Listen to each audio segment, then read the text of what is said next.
kind of sad that we don't have an Arsenal fan to really talk, but fortunes have changed for them. They're winning 3 points, clean Championship sheets. form. Right? And what originally we discussed this that Arteta might have lost the squad or the starting that he had with the veterans and whatnot. Arsenal fans out celebrating the 3 wins. Lacazette, and as you say, he bucked up on this form now where Buck him too. The youngsters come in, and whether or not they have any problems with the manager, they want to prove their worth. So they're going to go out there and do well. And I saw him start somewhat, well, on paper would look as a very strong team. Your captain returned, you have William, and they didn't look impressive. And then immediately when he start carrying the youngsters again, they're like, okay. That's in the FA Cup. Yeah, in the FA Cup. And so what Arteta probably does have to do is just realize the veterans really aren't working with him. Question is, just play youth players. Aubameyang done or what? Dun dun dun. Unfortunate. Because Lacazette has carried the swinger right, and Lacazette on this coach has been torn apart by Arsenal fans, both Asif and both Danny. And this is the man that carried the club on him back right now, right? Emil. Emil Smith Rowe, right? After you do it. So it's amazing. But I think what is important though, and to all of us situation, how quickly things can change. Arteta was on the brink of losing his job, and now people getting behind the project again. And we see how quickly it changed for Ole. Ole was on the brink after falling out of Champions League. He's top of the league. But Ole's Lampard top of the league. Now I'm in relegation form, right? Ole is a little different because Ole got through a winning streak in the league, right? For December. From him lose from November, come straight to the end of December. From we lose the Arsenal match, which was early November. He don't lose a match. So he don't lose a match domestically. Domestically, in the league. And I think that went very well for him. So up to now, well, it's early January, he don't lose a match in the Premier League as yet. Well, we have Burnley midweek, so let's see how that goes. Come on, Burnley struggling. No, we don't have Eric Bailly. Oh my God. Yo, Bailly, it played 2 matches this season, see? And this is why Ole never started him in a Man City match because I'm injured today, right? That's why him should have started him. That's why him should have. One thing I say, hold on. One thing I always say, I know Eric Bailly is going to get injured, right? It's the first thing I said to. I talked to a group of my brethren that Man U fan and the man said, that's why Eric Bailly have to start. And I said, it's true. I said, the only issue is, him will get injured. I said, I bet him don't make it to February. And one of my brethren them said, as long as him keep starting till February, I don't care, right? And it makes sense. Because why not play your best centre back? The team plays much better with Eric Bailly in the team. That's the truth. The team push higher. Bruno Fernandes, the best player in the league right now, right? Came out and said, Eric Bailly, man of the match, my man of the match, right? So the best player in the league is touting this player to come and start, right? And I don't know, all I have this favoritism with Lindelof and Maguire, and it sets the team back. But yeah. Let's go over to another red team, Liverpool. They've been topsy-turvy, but they're still challenging, which is important for that fan base. And inconsistent. You see them join to the likes of West Brom and Wolves and whatnot. And James Milner said that they're just not clinical. Last season, they'd blow these teams out of the water. But I think that probably right now is that how the league stays is that these teams have bolstered in the summer and they actually understand how to play club. No, and they're probably a bit better coached against a club system. What do you guys think?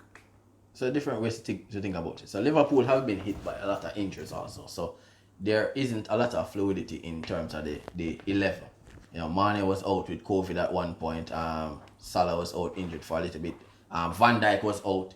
So I think the consistency, you see him start Jordan Henderson at centre back Yeah. As Lane might have said, it's probably a strategic move to force down at the board to get in a centre back. But I think a lot of that has impacted them, and I think the level that Liverpool performed at last year, they couldn't repeat it. And if you look at the trajectory, after COVID, they have actually been heading downwards. So the form wasn't on that. But I think, yeah, you're right. People know if a set up against Klopp right now. You know what he's coming with. I say it's predictable, but it works because when you have a Mane and a Salah that can produce a moment of brilliance, you always have that. But I don't think they have the defensive solidity at the back. I saw Trent in a match the other day. It was woeful, starting right back for England currently, but not for long. But we won't get into that, right? It's a 2 years time, right? One Basaka, man.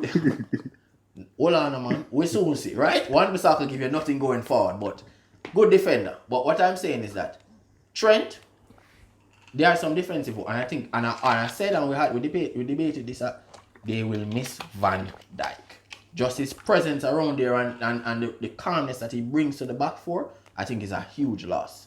And then, when you having to play one of your best midfielders in terms of Fabinho, in terms of a sitting role in the centre back, takes away to. So I think they're doing really well with the challenges that they have been facing. Mm-hmm. So I'm not too worried about them. They'll be in and around there. Sooner or later, then put a run together. But, at the start of this thing, I had City as the favourite, and them look like them embarrass me. But, like horse racing, like them coming around the corner now, they look good. They look good. So I still feel like I'm not changing my initial thing to say, City's going to win the league, Liverpool second. Mm-hmm. Yeah. Well, good point. A team that really talk about, and them now mention, especially since they have a special one. Tottenham, they went through their little rough patch, but things have settled a bit, and Ozzy seems to has his team pairing and moving forward good again. They're in a final, and it's a cup final that he likes, because he says with this cup, when it was in the end of February, that sense of winning, that winning mentality and that habit, it would continue throughout the season. Tottenham fans, how few ever there are no Tottenham fans, right? There are none. There might be a few. There are no Tottenham fans. There are no Tottenham fans, right? There's a few. They're desperate for a trophy. Carabao, FA Cup, Premier League, they're desperate for a trophy. So they're in a final, and the rough thing is that they're in a final against a team that has won it 3 years straight. And Pep definitely loves his cup. So that should be an interesting battle. Ozzy and Pep at it again. Very good battle, I think. Football. People was wishing away 2020, and some say it was the worst year, and 2021. It seems interesting. He might have just said, hold my beer, because I have a lot more in store for you. So we'll just have to see how things play out. But hopefully the footballers will do the right thing and be responsible, and UK won't have to shut down football, because not only will it affect us fans, but we have to think about the livelihood of people that these clubs support. As Sir Alex said, that as a manager of Manchester United, he's not only catering to fans and footballers, but also the tea lady. It's a huge responsibility. So he has to ensure that he does the best for the club, and these clubs help their communities quite a lot. True. And Steve Bruce said it himself. To keep football going now, financially is the right thing to do, but it's a bit murky in terms of morality and whatnot, because you don't want to put people at risk. Just a plug, So Roman Abramovich, right? We kept everybody on at Chelsea during the pandemic, right? And he has a hotel in London that he made available free of cost to NHS workers. So Chelsea giving back to the community, right? We didn't have to lay off the mascot or anything. We kept it going, and we made a profit. We made a profit. No, but you see, what I'm saying is, and you're right, it's a very serious issue. But the fans still supporting the club. We're still buying the gears. So the club, it's a rough patch, but you have to try keep on these players, right? Keep on some of these workers and so on. And you're right, Sir Alex says he's not just catering to the players. The players rich, That is very right? true. Them get paid, them up on contract, right? If they football not play, them they won't getting paid, right? What about the persons whose livelihood depend on the games being played and you're right, it's a very difficult decision because you have to balance it and you don't want to go and say, all right, we're going to vaccinate footballers because we want the game to continue playing while, the more vulnerable or etc. are not vaccinated. So it's a difficult decision. And honestly, the way I see it, I think we may have a small break from the football. Okay. Well, on that, Q, we ask you as always to leave your comments. What do you think will happen in 2021 regards to football? Will it continue seamlessly, or will, as Kevin said, take a short break? Like, share this video, and subscribe as always. And don't forget to click the notification bell so you know when we release a new video. Thanks for being with us.